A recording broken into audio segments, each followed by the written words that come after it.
Well, hi, this is Jay Arthur, author of QIMacros and Lean Six Sigma for Hospitals.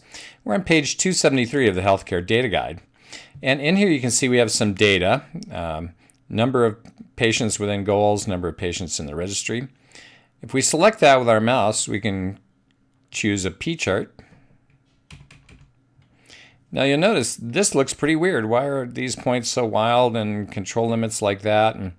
And so the issue here is that our denominators are so large compared to the actual things we're using that that's not quite going to work properly.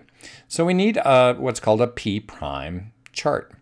Now if you go to QIMacros control chart templates and choose P chart, if you scroll down along the way here, you'll find that we have a P prime chart for our data. So I can go over and let's go back and grab our data.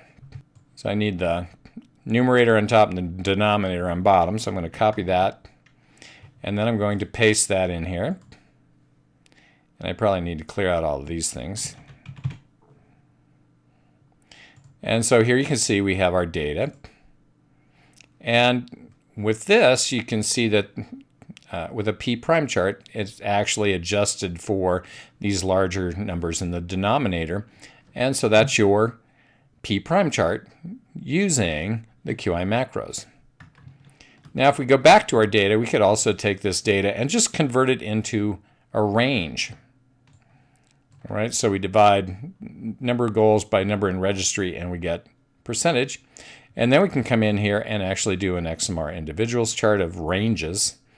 So percentages, you can always do an XMR chart. And here you can see we have a nice stable process. So sometimes I like to just use the range because it's just simpler and more straightforward than going to the effort of doing P prime charts and so on.